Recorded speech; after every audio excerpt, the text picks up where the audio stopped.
What's going on? In this episode, we're going to continue that path that we started with the infantry attack, and I'm going to be talking about familiars today. And we're going to focus in on the familiars that increase the actual attack power of the infantry. And then those are actually fairly limited, so we're going to actually go on to recommend, or I'm going to recommend to you some that I would train and what order I would think about those in. And that's kind of the path that I'm on now personally. With some of my infantry familiars. So let's jump right in. The very first one, Gemming Gremlin, is going to give your infantry a 100% attack boost when this thing's maxed out, when 10% of your infantry troops have fallen.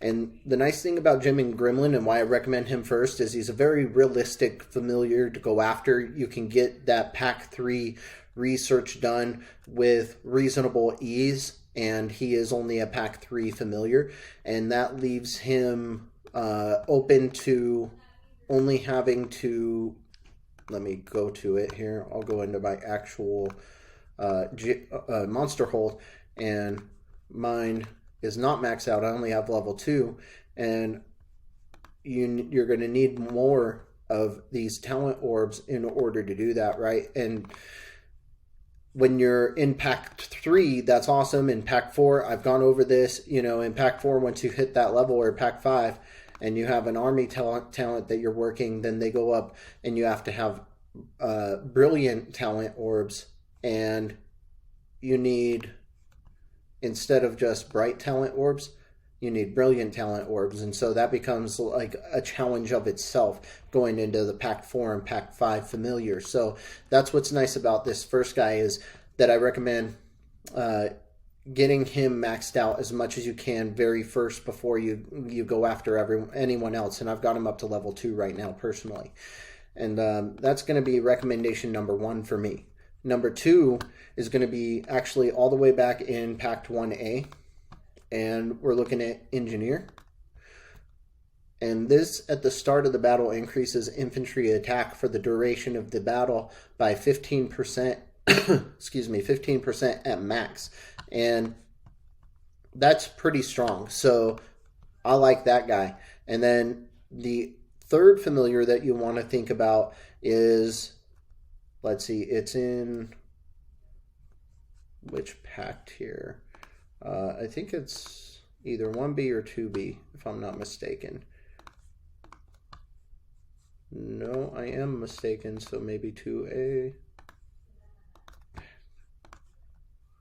Where is this guy? Wait. Mole Shaman. He doesn't have an army talent, but as far as infantry is concerned, he does have a special skill, Nutty Power, which will increase your infantry attack by 10%. The nice thing about this guy is it's a permanent effect. Rather than having an army talent, which you have to have him in battle for, he'll actually increase your infantry up 10%. So this is a nice little familiar if you're looking to become that powerhouse attack monster with one particular troop type. So that's one guy that I'll strongly consider.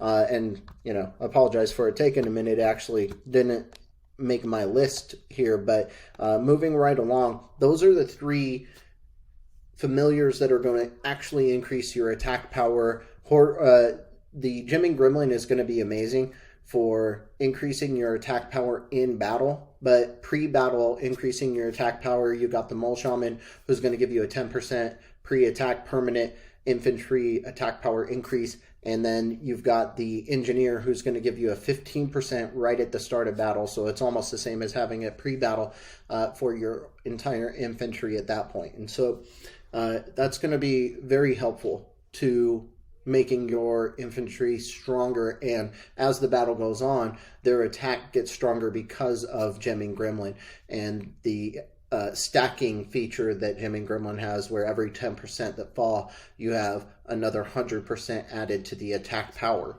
and so that's really neat. But what you're gonna look at next is how to fill out the rest of that army. So if you have 5 spots available. I'm just going to quickly say which ones that I would recommend you work on.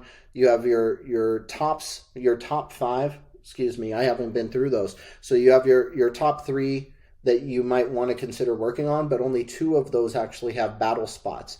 And so you have 3 more battle spots that you can work through. My number 1 is Hoarder, and I'll just run through these very quickly. Hoarder is really nice. Misclick. And, you know, not really, really nice, because you have to wait for 12% of your infantry troops to have fallen before 7% of your infantry troops are protected from a killing blow. But that is significant, especially if you have a huge army. It protects 7% of them from a killing blow, so you can continue to cause more damage to the enemy. And then you have, in next spot, you have Mega Maggot, which now we're kind of stepping outside of infantry specific. And this one would stun enemy heroes for 5 seconds when 15% of your troops have fallen, which those enemy heroes as a unit can cause pretty serious damage separately. And then they have a group attack where they all attack you at once. And so you can stun them and prevent some of that damage from occurring to your team, which is nice. And then Griffin in Pact 3, you have increase army attack by 200%. That's your whole army. This one almost came before Maggot, but I like that he stuns those heroes. So it's kind of almost a toss-up between these two, but I might even lean this way first. But in any case, for 10 seconds when 10% of your troops have fallen. So but that's where it kind of holds me back, is the 10 seconds. It's only for 10 seconds when 10% of your troops are fallen, so it'll help swing the balance for you. That's a good filler, a good one to work on with your infantry. And then you have Bonehead in Pact 2B, I want to say. Yes, Bonehead. And this increases infantry defense by 80% for 10 seconds when 10% of your troops have fallen. Not amazing, but it is a nice add-on to kind of make your infantry strong while you're maybe perhaps building out Pact 3, Pact 4, that kind of stuff. And then you have a two-way tie, Jazik and Magma Lord, which are both in Pact 1A. These guys are going to be easier to build, and Jazik is for defense, because if the cavalry is coming in at you, you want to make them weaker and kill them faster. And then Magma Lord does ranged, which will help make your infantry kill them faster on offense. And then you have Pyrrhus in Pact 2B, I want to say. Yep. Pyrrhus in 2B at the start of battle. Grants 60% boost to heroes' tactic skills. So I've been over this in my previous one. If you don't know what this is, go check out that video. But basically, it just makes your heroes' group attack skill 60% stronger, and they normally attack at 200%. So you're just making it 260 if you've got your heroes maxed out, which I happen to, which you'll see in the next video here. And then finally, Harpy, if you're really just kind of struggling along and you just want to get something done, Harpy counts as a Pact 2, Pyrrhus counts as a Pact 3, and you just kind of want that filler. She does increase max HP for 10 seconds when 10% of infantry troops have fallen, so another complementary infantry boost. So every little bit helps in the end, even if it's not necessarily my favorite.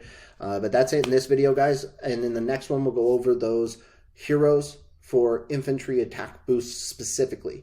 And I will see you in that one. Later, guys.